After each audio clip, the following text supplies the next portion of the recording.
Quando comparamos o desejo humano com o animal, encontramos várias diferenças extraordinárias. O animal tende a comer com o estômago e o ser humano com o cérebro. Quando o estômago do animal está cheio, ele para de comer, mas o ser humano nunca tem certeza de quando parar. Depois de comer o máximo que a barriga aguenta, continua se sentindo vazio, continua sentindo um comichão por se satisfazer ainda mais. E isso se deve, em grande parte, à ansiedade, a saber que uma provisão constante de comida é incerta. Portanto, coma o máximo que puder enquanto puder. Isso se deve também a saber que, em um mundo inseguro, o prazer é incerto. Portanto, o prazer imediato de comer deve ser explorado ao máximo, mesmo que prejudique a digestão. O desejo humano tende a ser insaciável. Estamos tão ansiosos por prazer que nunca achamos que basta. Estimulamos os órgãos sensoriais até que fiquem insensíveis, de forma que, se o prazer vai continuar, eles precisam de estímulos cada vez mais fortes. Para se defender, o corpo fica doente de tensão, mas o cérebro não quer parar. O cérebro está em busca da felicidade. E porque o cérebro está muito mais preocupado com o futuro do que com o presente, concebe a felicidade como garantia de um futuro de prazeres indefinitivamente longo. Ainda assim, o cérebro também sabe que não tem um futuro indefinidamente longo, de forma que, para ser feliz, precisa tentar acumular todo o prazer do paraíso e da eternidade em um espaço de poucos anos. É por isso que a civilização moderna é, em quase todos os aspectos, um círculo vicioso. Sua fome é insaciável porque seu estilo de vida a condena à frustração perpétua. Como vimos, a raiz dessa frustração está em viver para o futuro.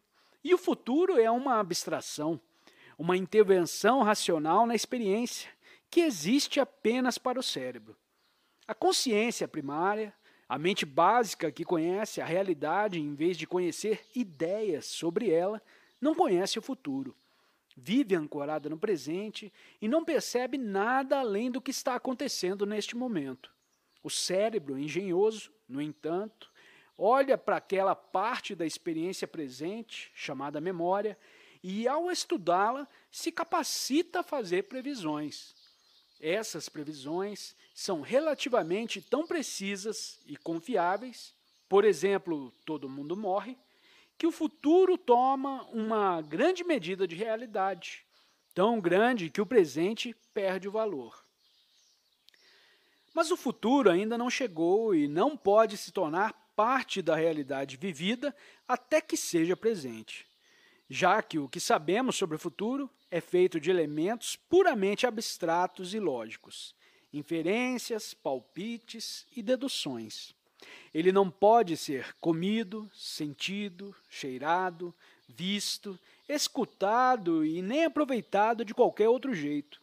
Persegui-lo significa perseguir um fantasma em retirada constante. E quanto mais rápida é a perseguição, mais rápido ele corre. É por isso que todos os eventos da civilização estão corridos, porque quase ninguém aproveita o que tem e está sempre procurando cada vez mais. A felicidade, portanto, consistiria não de realidades sólidas e substanciais, mas de elementos abstratos e superficiais como promessas, esperanças e garantias.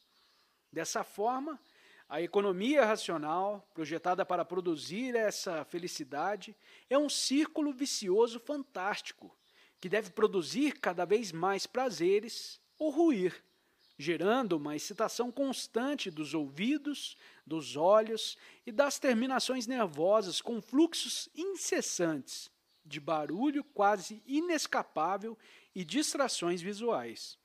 O alvo perfeito para as metas de tal economia é a pessoa que vive com o rádio colado no ouvido, de preferência usando um aparelho portátil que pode ser carregado para qualquer lugar o tempo todo.